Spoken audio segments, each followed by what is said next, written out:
നമുക്കറിയാം, വലിയ ഡംബോടുകൂടി സംസാരിക്കുന്ന ട്രംപ് ഉണ്ട്.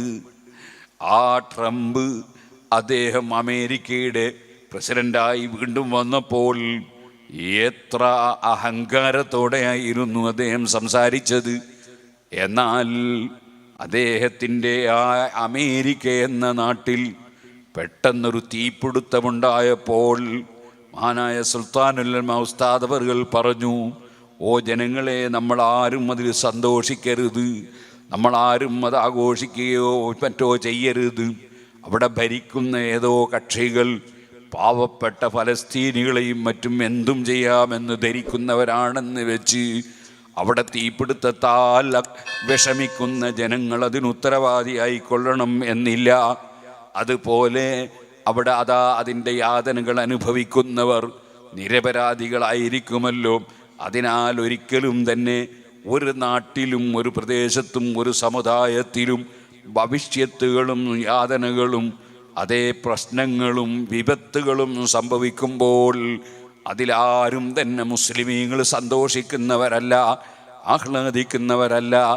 എന്നാൽ സുഹൃത്തുക്കളെ, ഞാൻ പറഞ്ഞു വരുന്നത്, ആ അമേരിക്കയിൽ വലിയ കാട്ടുതീ പകർന്നപ്പോൾ എത്ര ദിവസങ്ങളാണ് അതൊന്ന് കെടുത്താൻ വേണ്ടി അധ്വാനിക്കേണ്ടി വന്നത്. എന്തേ കാരണം? ലോകം മുഴുക്കെ അടക്കി ഭരിക്കുന്നവൻ അവനാണ് അല്ലാഹ്, ഒരു സൃഷ്ടിയും അല്ല. അമേരിക്കയുടെ പ്രസിഡന്റിനോ അല്ലെങ്കിൽ വേറെ ഏതെങ്കിലും രാജ്യത്തിൻ്റെ പ്രധാനമന്ത്രിക്കോ അല്ലെങ്കിൽ വേറെ ഏതെങ്കിലും രാഷ്ട്രത്തിൻ്റെ രാഷ്ട്രത്തലവനോ തലവേദന വന്നാൽ ഒരു വൻ ശക്തിയുടെ രാഷ്ട്രത്തലവനാണെങ്കിലും വീറ്റോ ചെയ്യാൻ കഴിയില്ല. തലവേദന വീറ്റോ ചെയ്യാൻ കഴിയില്ല, ഊരവേദന സ്റ്റേ ചെയ്യാൻ കഴിയില്ല, നെഞ്ഞുവേദന സ്റ്റേ ചെയ്യാൻ കഴിയില്ല. സ്വന്തം ശരീരത്തിൻ്റെ ഭരണം പോലും വാസ്തവത്തിൽ മനുഷ്യർക്കില്ല. യഥാർത്ഥ ഭരണം അതേ തബാറക്കല്ലദീ ബിയദിഹിൽ മുൽക്ക്, അത് പടച്ച റബ്ബിനാണ്. ആ റബ്ബ് സുബ്ഹാനഹു വ തആല മാത്രമേ ആരാധനക്കർഹതയുള്ളതുള്ളൂ എന്ന് മുസ്ലിമീങ്ങൾ വിശ്വസിക്കുന്നു. പക്ഷേ അത് വിശ്വസിക്കാത്ത ധാരാളം ആളുകൾ ഈ ലോകത്തുണ്ടാകുമെന്നും അവരെ നമ്മൾ നിർബന്ധിക്കാനോ അവരെ ആക്രമിക്കാനോ ചീത്ത വിളിക്കാനോ തെറി പറയാനോ നിന്ദിക്കാനോ ഇൻസൾട്ടാക്കാനോ പോകരുതെന്നും അതേ ഖുർആൻ തന്നെ പഠിപ്പിക്കുന്നു. അതാണല്ലോ സുഹൃത്തുക്കളെ, യാ അയ്യുഹന്നാസ്, ഓ മനുഷ്യരേ, ജാതി മതവർഗ വർണ്ണ ദേശ ഭാഷ രാഷ്ട്രീയ വ്യത്യാസമന്യേ സർവ മനുഷ്യരെയും വിളിച്ചു പടച്ച റബ്ബ് ഖുർആനിൽ പഠിപ്പിക്കുന്നു. നിങ്ങളെല്ലാവരെയും നമ്മൾ സൃഷ്ടിച്ചത് ഒരേ ഉമ്മ ബാപ്പയിൽ നിന്നാണ്, ഒരേ അച്ഛനമ്മമാരിൽ നിന്നാണ്. നിങ്ങൾ പരസ്പരം കലഹിക്കേണ്ടവരല്ല, പരസ്പരം കൊല്ലേണ്ടവരല്ല, പരസ്പരം നിന്ദിക്കേണ്ടവരല്ല. അതേ ഖുർആൻ തന്നെ ലാ ഇലാഹ ഇല്ലല്ലാഹ് എന്ന ആശയം ആവർത്തിച്ച് പറയുന്ന ഖുർആൻ തന്നെ മറ്റൊരു സ്ഥലത്ത് പറയുന്നു, വലൗ ശാഅ റബ്ബുക ലആമന മൻ ഫിൽ അർളി കുല്ലുഹും ജമീഅ. അങ്ങയുടെ നാഥനായ അല്ലാഹു തആല ഉദ്ദേശിച്ചിരുന്നുവെങ്കിൽ എല്ലാവരും നിങ്ങൾ വിശ്വസിക്കുന്ന അതേ വിശ്വാസക്കാരാകുമായിരുന്നു. പക്ഷെ അങ്ങനെ അല്ലാഹുവിന് ഉദ്ദേശം ഇല്ല. അള്ളൊരു കാര്യം ഉദ്ദേശിച്ചിട്ട് നടക്കാതെ ആയി പോവില്ല. അഫ അന്ത തുക്രിഹുന്നാസ ഹത്താ യകൂനൂ മുഅ്മിനീൻ. അതുകൊണ്ട് നിങ്ങൾ വിശ്വസിക്കുന്ന വിശ്വാസം വിശ്വസിക്കാൻ വേണ്ടി നിങ്ങൾ മറ്റുള്ളവരെ നിർബന്ധിക്കുകയോ അങ്ങനെ ഒരു ഏർപ്പാടില്ല. ആരെയും നിർബന്ധിക്കുന്ന പ്രശ്നം ഇല്ല. ഇസ്ലാം അതിൻ്റെ സുതാര്യമാണത്, കൃത്യമായി അതിൻ്റെ ആശയങ്ങൾ പറയും. ആ ആശയത്തിൽപ്പെട്ട ഏറ്റവും പ്രധാനപ്പെട്ട ആശയമാണ് വഖദാ റബ്ബുക അല്ലാ തഅബുദൂ ഇല്ലാ ഇയ്യാഹ്, അല്ലാഹുവിനെ അല്ലാതെ ആരാധിക്കരുത് എന്ന് പടച്ചവൻ നിങ്ങൾക്ക് വിധി തന്നിരിക്കുന്നു, തീരുമാനം തന്നിരിക്കുന്നു. വഖദാ റബ്ബുക അല്ലാ തഅബുദൂ ഇല്ലാ ഇയ്യാഹ്. പക്ഷേ ആരാധിക്കലാണ് പറഞ്ഞത്, ആദരിക്കലല്ല. ആദരവ് അത് പലതിനെയും ആദരിക്കണം, പള്ളിയെ ആദരിക്കണം. അതുകൊണ്ട് തന്നെ പള്ളിയിലേക്ക് കടക്കുമ്പോൾ ഈ മൈക്ക് കൈകാര്യം ചെയ്യുന്ന ആൾ എന്താ പറ്റി ചെറിയ അസുഖം. പള്ളിയിലേക്ക് കടക്കുമ്പോൾ ആദരവോടെ കടക്കണം. വലത്തേക്കാലെടുത്ത് വെച്ച് കടക്കണം, ഇടത്തേക്കാലെടുത്ത് വെച്ച് കടക്കാൻ പാടില്ല. അതേ സമയത്ത് നമ്മൾ ടോയ്ലറ്റിലേക്ക് കടക്കുമ്പോൾ ഇടത്തേക്കാലെടുത്ത് വെച്ച് കടക്കും. അതേപോലെ പള്ളിയിൽ കടക്കാൻ പാടില്ല, പള്ളിയിലേക്ക് വലത്തേക്കാലെടുത്ത് വെച്ച് കടക്കണം. എന്താ മോനെ പറ്റിയതിന്? എന്തോ ഒന്ന് പറ്റിയിട്ടുണ്ട്. അതേപോലെ പള്ളിയിൽ കിടക്കുമ്പോൾ പടച്ചവൻ്റെ പേരുച്ചരിച്ച് കിടക്കണം, ബിസ്മില്ലാഹിർ റഹ്മാനിർ റഹീം. അതുമാത്രം പോരാ, അള്ളാഹു ഏറ്റവും ആദരിച്ച മുഹമ്മദുർ റസൂലുള്ളാഹി സ്വല്ലല്ലാഹു അലൈഹി വസല്ലമ തങ്ങളെ ആദരിച്ചുകൊണ്ട് കടക്കണം. അതാണ് അല്ലാഹുമ്മ സല്ലി വസല്ലിം വബാരിക് അലാ സയ്യിദിന മുഹമ്മദ് വഅലാ ആലി സയ്യിദിന മുഹമ്മദ്. നബി തങ്ങളെ പേരിൽ സ്വലാത്ത് ചൊല്ലിയിട്ട് കടക്കണം. അവിടെ പള്ളിയിലേക്ക് കടന്നാൽ പടച്ച റബ്ബിനോട് പ്രാർത്ഥിക്കണം, അല്ലാഹുമ്മ അഫ്തഹ് ലീ അബ്വാബ റഹ്മതിക്, നിന്റെ കാരുണ്യത്തിൻ്റെ കവാടങ്ങൾ എനിക്ക് നീ തുറന്നു തരണം അല്ലാ. കാരണം അത് അള്ളാഹുവിൻ്റെ ഭവനമാണ്. ഭവനം എന്ന് പറഞ്ഞാൽ അള്ളാഹ് താമസിക്കാനുള്ള സ്ഥലം എന്നല്ല എന്ന് എല്ലാ മുസ്ലിമികളല്ലാത്തവർക്കും അറിയാം. പടച്ചവൻ താമസിക്കുന്ന സ്ഥലമാണ് പള്ളിയെന്ന് അങ്ങനെ ആരും വിശ്വസിക്കില്ല. മറിച്ച് അള്ളാഹുവിൻ്റെ ഭവനത്തിൽ ചെന്ന് പടച്ചവന് സൽക്കർമ്മങ്ങൾ സമർപ്പിക്കുന്ന ഒരു വലിയ അംഗീകാരം. അങ്ങനെയാണല്ലോ, ഒരാളെ വീട്ടിൽ പോയിട്ട് ക്ഷണിച്ചാൽ, വീട്ടിൽ പോയിട്ട് കത്ത് കൊടുത്താൽ, വീട്ടിൽ പോയി അപേക്ഷിച്ചാൽ നമ്മൾ ചിലപ്പോൾ പറയും തീരെ ക്ഷീണമായിട്ട് പോകുന്നില്ല എന്നൊക്കെ വിചാരിച്ചു. പക്ഷെ എന്നാലും അയാൾ വീട്ടിലോളം വന്ന സ്ഥിതിക്ക് ഇങ്ങനെ പോകാതിരിക്കാന്നല്ലേ ചോദിക്കൽ. അപ്പോൾ വീട്ടിൽ വരിക എന്ന് തന്നെ വലിയ പരിഗണനയാണ്. ആ പരിഗണന അവൻ്റെ അടിമകൾക്ക് ലഭിക്കാൻ അവന് ചെയ്യുന്ന ആരാധനാ കർമ്മങ്ങൾ പള്ളിയിൽ പോയി ചെയ്യുക, അതിനുവേണ്ടി നിർമ്മിക്കപ്പെട്ട ഭവനങ്ങളല്ലാതെ അള്ളാഹുവിന് താമസിക്കാനുള്ള ഭവനം അല്ല. അതെല്ലാവർക്കും അറിയാം. അള്ളാഹു സ്ഥലകാലതീതനാണ്. അള്ളാഹുവിന് സ്ഥലം ഇല്ല, കാരണം സ്ഥലങ്ങളൊക്കെ അവൻ പടച്ചതാണ്. അത് പടക്കുന്നതിന് മുമ്പ് അള്ളാഹു ഉണ്ട്. അന്നും അവന് സ്ഥലത്തിൻ്റെ ആവശ്യമില്ല, ഇന്നും അള്ളാഹുവിന് സ്ഥലത്തിൻ്റെ ആവശ്യമില്ല. മറ്റൊന്നിലേക്ക് ആവശ്യമുള്ളവൻ ഒരിക്കലും അള്ളാഹു ആകാൻ പറ്റില്ല. ഇരിക്കട്ടെ സുഹൃത്തുക്കളെ, അപ്പം ആ ഭവനങ്ങൾ വലിയ ആദരവുള്ള ഭവനങ്ങളാണ്. കടന്നാൽ ഒരു 2 റക്അത്ത് നിസ്കരിക്കണം അള്ളാഹുവിന്. അതിനാണ് തഹിയ്യത്ത് എന്ന് പറയുന്നത്. ആ തഹിയ്യത്ത് നിസ്കാരത്തിന് ഒരു പ്രത്യേകതയുണ്ട്. അതെന്താണ് ആ പ്രത്യേകത?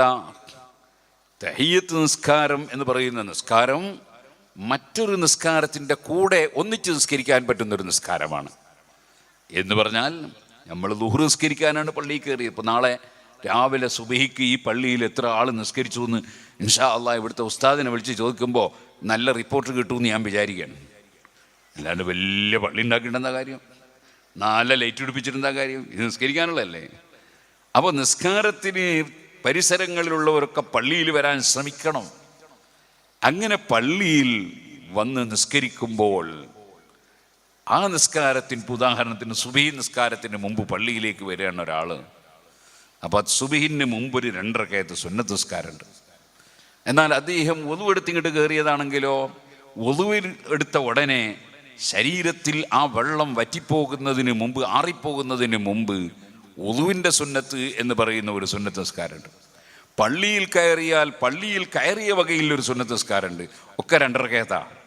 അപ്പോൾ ഒരാൾ എന്ത് നിയ്യത്ത് ചെയ്തു നിസ്കരിക്കുമ്പോൾ വുളുവിൻ്റെ സുന്നത്തും തഹിയ്യത്ത് എന്ന സുന്നത്തും സുബഹിന് മുമ്പുള്ള റവാത്തിബ് സുന്നത്തും ഞാൻ നിസ്കരിക്കുന്നു 2 റക്അത്ത്, 3 കൂടി 6 റക്അത്ത് നിസ്കരിച്ച പ്രതിഫലം കിട്ടും. 2 റക്അത്തിന് പൂർണ്ണമായി കിട്ടും. കരുതിയില്ലേ തന്നെ കിട്ടുമെന്ന് പറഞ്ഞ ഇമാമിങ്ങളുണ്ട്. പക്ഷെ അത് പരിപൂർണമാവോ ഇല്ല എന്നുള്ളതിൽ ചർച്ച ഉണ്ട്. നിയ്യത്ത് ചെയ്താൽ പരിപൂർണമായി കിട്ടും. ഇനി ജുമാ നിസ്കരിക്കാൻ വരികയാണ് ഒരാൾ. അങ്ങനെ ഒരാൾ ജുമാ നിസ്കരിക്കാൻ വരുമ്പോൾ ഇമാമ് ഖുത്ബക്ക് വേണ്ടി കയറിയിട്ടുണ്ട്. അന്നേരമല്ല വരേണ്ടത് നേരത്തെയാണ്, വളരെ നേരത്തെ വരണം. അതിരാവിലെ വന്നാൽ ഒരു ഒട്ടകമറുത്ത് ദാനം ചെയ്ത പ്രതിഫലം കിട്ടും. പിന്നെ വന്നാൽ ഒരു പശുവിനറുത്ത് ദാനം ചെയ്ത പ്രതിഫലം കിട്ടും. പിന്നെ വന്ന ഒരു ആട്ടിനറുത്ത് ദാനം ചെയ്ത പ്രതിഫലം കിട്ടും. അങ്ങനെ ഖുത്ബ ഓതാ നോക്കുമ്പോൾ വന്നാൽ ഒരു മുട്ട കൊടുത്ത പ്രതിഫലം കിട്ടും. അതും കിട്ടാത്തവരാ പലരും. ഖുത്ബ തുടങ്ങിയിട്ടാണ് വരിക. അവർ പിന്നെ ലീസിൽ തന്നെ ഉണ്ടാവില്ല. തൗ സുഹഫഹും, മലക്കുകൾ അവരുടെ ഏടുകൾ ചുരുട്ടിപ്പോകുന്നാണ് പറഞ്ഞത്. ഇമാമ് മിമ്പറിലേക്ക് പുറപ്പെട്ട് കഴിഞ്ഞാൽ, മിമ്പറിലേക്ക് പുറപ്പെട്ടാൽ എന്നാണ്, മിമ്പർമ കയറിയാൽ എന്നല്ല, റൂമെന്നോ എവിടെ നിന്നാണോ ഇമാം മിമ്പറിലേക്ക് പുറപ്പെട്ട് കഴിഞ്ഞാൽ മലക്കുകൾ റിക്കാർഡ് ചുരുട്ടു എന്നാണ് പറഞ്ഞത്. അപ്പം ഇരിക്കട്ടെ, അങ്ങനെ ഒരാൾ ഖുതുബ തുടങ്ങിയതിന് ശേഷമാണ് വരുന്നതെന്ന് വിചാരിക്കുക. എന്നാൽ അയാൾക്ക് ഒറ്റ നിസ്കാരവും പറ്റാത്തൊരു സമയമാണ്. ഖുതുബ തുടങ്ങിയാൽ പിന്നെ ഒറ്റ നിസ്കാരവും പാടില്ല. പക്ഷെ ഒരു നിസ്കാരം അദ്ദേഹത്തിന് അനുവദനീയമാണ്. അതാണ് തഹിയ്യത്ത് നിസ്കാരം. പള്ളിയിൽ കയറിയ വകയിലുള്ള, പള്ളിൻ്റെ ഒരു ആദരവാണ് പള്ളിയിൽ കയറിയ വകയിലുള്ള നിസ്കാരം. അതിൻ്റെ കൂടെ അദ്ദേഹം ജുമാൻ്റെ മുമ്പുള്ള സുന്നത്തും കൂടി കരുതിയാൽ കുഴപ്പമൊന്നുമില്ല, അധികം നീട്ടാതെ നിസ്കരിക്കണമെന്നേ ഉള്ളൂ.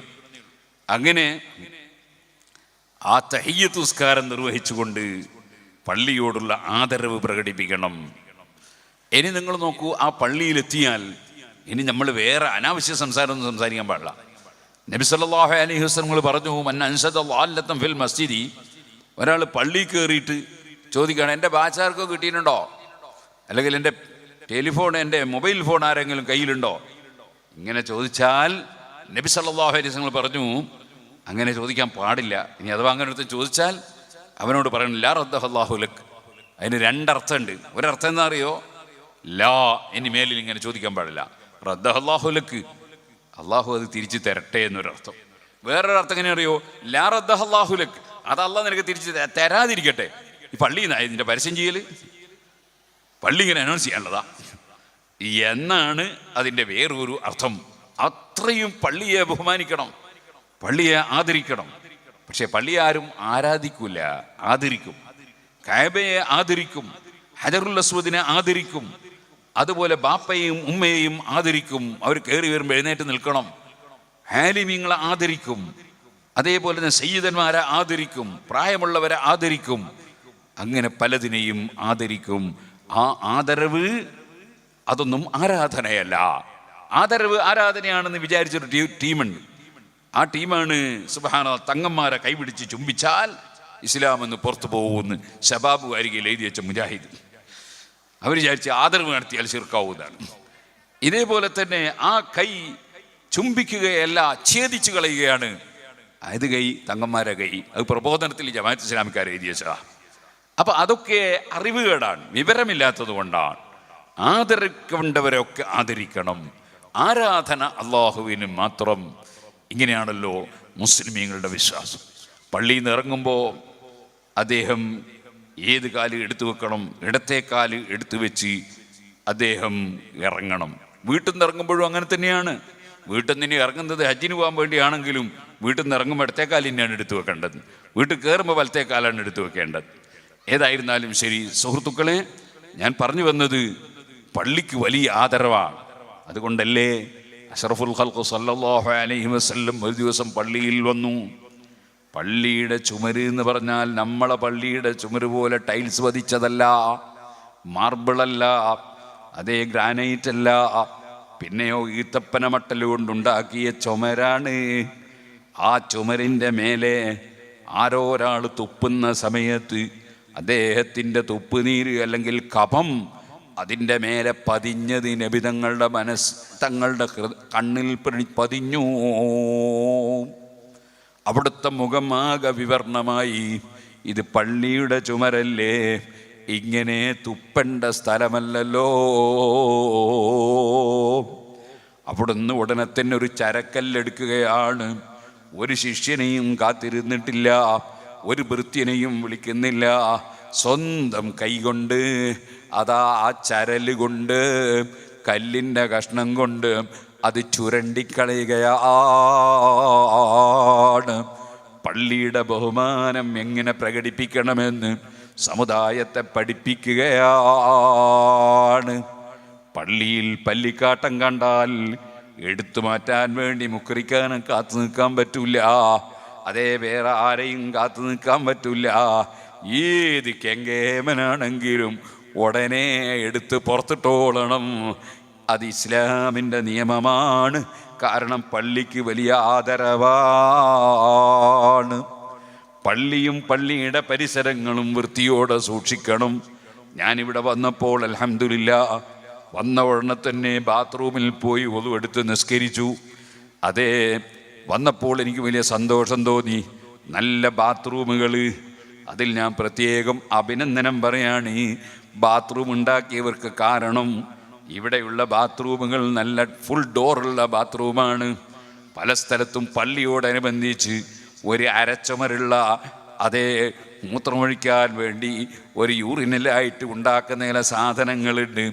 പിന്നിൽ വെച്ച് മനുഷ്യൻ ഇരിക്കുമ്പോഴും എഴുന്നേൽക്കുമ്പോഴും പിന്നിലൂടെ വരുന്നവൻ അവൻ്റെ ശരീരത്തിലെ അതാ സ്വകാര്യ അവയവങ്ങൾ കാണാൻ പറ്റുന്ന വിധത്തിലുള്ള ആ മുറിയൻ ചോളികളുണ്ടല്ലോ, അത് ഇനി മേലിലെങ്കിലും നമ്മൾ നിർമ്മിക്കാതിരിക്കണം. പൂർണ്ണമായി മറക്കാനുള്ള സംവിധാനമുണ്ടാകണം. അതിവിടെ കണ്ടപ്പോൾ എനിക്ക് വലിയ സന്തോഷമായി. സുഹൃത്തുക്കളെ, മാത്രം പോരാ, നമ്മൾ ആ പരിസരങ്ങളൊക്കെ നന്നായി വൃത്തിയിൽ സൂക്ഷിക്കണം. ഞാൻ പറയട്ടെ, നമ്മുടെ വീട്ടിലുള്ള അതേ ബാത്റൂമിലുള്ള ക്ലോസറ്റുകൾ അതെപ്പോഴും നല്ല പിഞ്ഞാണം വെളുത്ത നിലക്ക് തന്നെ നിലനിർത്തും നമ്മൾ. എന്നാൽ പല പള്ളിയുടെയും മദ്രസയുടെയും പരിസരത്തുള്ള ബാത്റൂമിൽ കയറി നോക്കിയാൽ ആ വെളുത്ത ക്ലോസറ്റ് കാണാൻ കഴിയില്ല.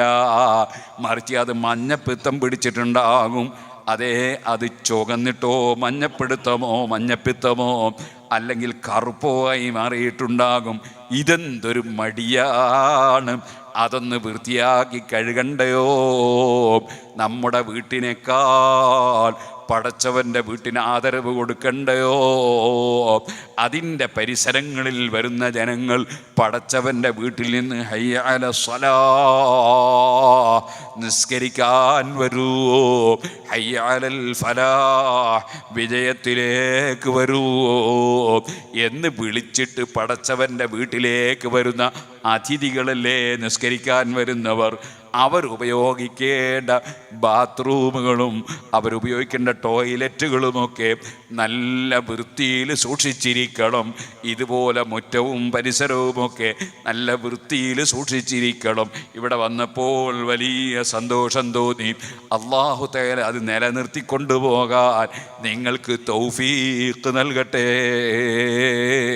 പടച്ച റബ്ബിൻ്റെ വീട്ടിന് വലിയ ആദരവ് പ്രകടിപ്പിക്കണം.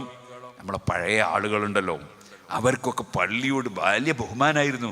അവിടെ എത്രത്തോളം എന്നറിയോ, അവർക്ക് അങ്ങേയറ്റം സ്നേഹമുള്ള കുട്ടികൾ ജനിച്ചപ്പോൾ ചിലരൊക്കെ കുട്ടിയൊക്കെ പള്ളിന്ന് പേരിട്ട്. അങ്ങനെയാണ്.